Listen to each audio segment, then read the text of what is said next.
এই প্রাণীটাই হবে তাহলে ট্রান্সজেনিক, কারণ আমরা যে বহিরাগত জিন প্রবেশ করিয়েছিলাম সেই বহিরাগত জিন এই প্রাণীর মধ্যে প্রবেশ করবে, প্রাণীটা নতুন বৈশিষ্ট্য যুক্ত হয়ে বাইরের পরিবেশে বিস্তার করবে।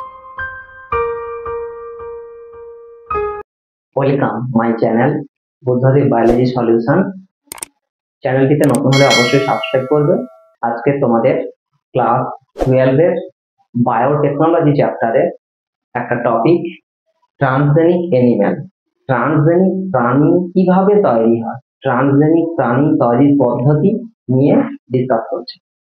প্রথম, ট্রান্সজেনিক প্রাণী কাকে বলে? ট্রান্সজেনিক প্রাণী বলছে যে এটা একটা পদ্ধতি যে পদ্ধতিতে রিকম্বিন্যান্ট ডিএনএ টেকনোলজিকে কাজে লাগিয়ে যেখানে বহিরাগত জিন প্রাণীর শরীরে প্রবেশ করাবো, প্রাণীর শরীরে প্রবেশ করালে প্রাণী থেকে যে অপত্য তৈরি হবে সেই অপত্য মাতৃ থেকে সম্পূর্ণ আলাদা।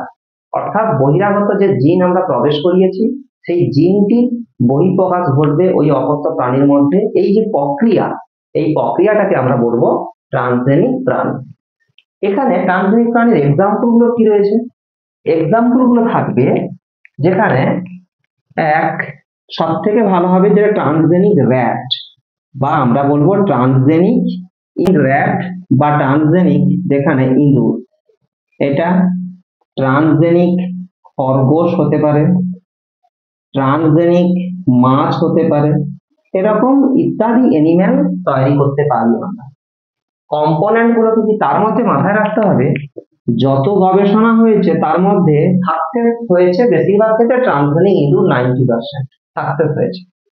কম্পোনেন্ট, এই কম্পোনেন্ট গুলো কি কি হবে? দেখো, একটা মেল ইঁদুর অর্থাৎ একটা পুং ইঁদুর নেবো আমরা, পুং ইঁদুর, সেই সঙ্গে আমরা এর সঙ্গে একটা স্ত্রী ইঁদুরও নেবো, সেই সঙ্গে একটা স্ত্রী ইঁদুর নেবো। এবার 1 নম্বর পয়েন্ট। 2 নম্বর, এই শুক্রাণু ডিম্বাণু তৈরি করবে। এবার হচ্ছে নিষিক্ত ডিম্বাণু আমাদের দরকার, এখান থেকে আমরা নিষিক্ত ডিম্বাণু পাবো, সেই নিষিক্ত ডিম্বাণু আমাদের প্রয়োজন। 3 নম্বর কি হবে? আরডিএনএ। আরডিএনএ এটাকে অন্যভাবে বললে কি হবে? যেখানটা আমরা বলি জিন, স্পিড জিন বা আকাঙ্ক্ষিত জিন এই আরডিএনএ এর মধ্যে রয়েছে। স্পিড জিন, আরডিএনএ মানে রিকম্বিন্যান্ট ডিএনএ। 4 আমরা কি পাবো? মাইক্রোস্কোপ দরকার আমাদের, অনুবীক্ষণ যন্ত্র, মাইক্রোস্কোপ দরকার। 5 নম্বর, ফাইন ক্যাপিলারি নিডিল দরকার, অর্থাৎ ফাইন ক্যাপিলারি সিরিঞ্জ দরকার হবে এটাতে, এইভাবে থাকবে সিরিঞ্জ। আর ধাত্রীমা, লাস্টে আসবে ধাত্রীমা বলতে সেরোগেট মাদার আসবে। এই উপাদানগুলো লাগবে, এরা একটা এক্সপার্ট ট্রান্সজেনিক অ্যানিম্যাল তৈরি করবে। এবার আমরা প্রসেসে চলে আসি। প্রসেসে কি থাকবে? প্রথম 1 নম্বর পয়েন্ট, এটা পুং ইঁদুর, এটা স্ত্রী ইঁদুর। তাহলে পুং ইঁদুর কি তৈরি করে? শুক্রাণু। স্ত্রী ইঁদুর তৈরি করে ডিম্বাণু, ওটা ডিম্বাণু। আর পুং ইঁদুর তৈরি করবে শুক্রাণু। এখন শুক্রাণু এবং ডিম্বাণু কে আমরা মিলন ঘটাবো। তাহলে এই দুটোকে যদি এই মুহূর্তে আমরা মিলন ঘটাই তাহলে কি তৈরি হবে? জাইগোট তৈরি। শুক্রাণু ডিম্বাণুকে যদি মিলন ঘটাই সেখানে তৈরি হবে জাইগোট, অর্থাৎ এইভাবে থাকে। আর তাহলে এক্ষেত্রে এটা পুং নিউক্লিয়াস আর এইটা স্ত্রী নিউক্লিয়াস। তাহলে শুক্রাণুটা এইভাবে অ্যাটাচমেন্ট হয়েছে, এরকম অ্যাটাচমেন্ট হয়েছে, এর মধ্যে অ্যাক্রোজোম টুপি নিউক্লিয়াস থাকে।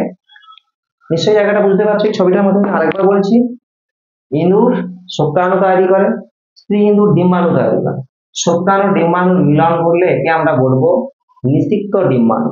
কিন্তু ভালো করে দেখো, এই নিউক্লিয়াসটা, শুক্রাণু নিউক্লিয়াস স্ত্রী নিউক্লিয়াসকে এখনো পর্যন্ত নিষেক করেনি। আমি এইরকম একটা ছবি দেখানোর চেষ্টা করেছি বা দেখিয়েছি।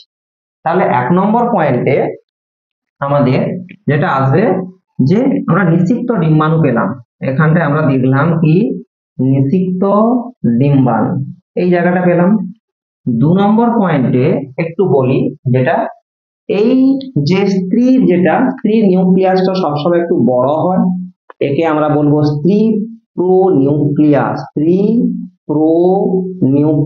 বলবো, স্ত্রী প্রোনিউক্লিয়াস বলে থাকি।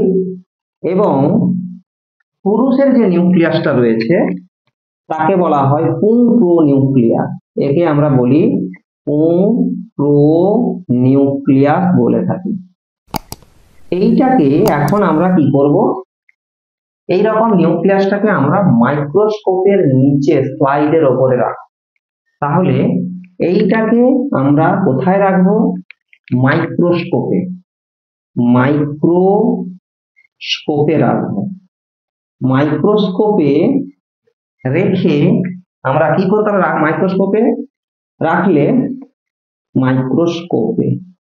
এখানে রাখলে কি হবে, এরকম একটা সিচুয়েশন তৈরি হবে, এইভাবে আসবে, এটার এইরকম করে আছে, এটার পুংপ্রোনিউক্লিয়াস স্ত্রী প্রোনিউক্লিয়াস, এখানে কি থাকবে? পুংপ্রোনিউক্লিয়াস, এভাবে রয়েছে।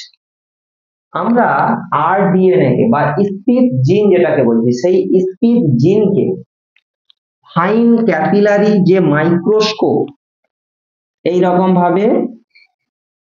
এইভাবে করে এসে এরকম করে এইখানে স্পিড জিনগুলো রেখেছি।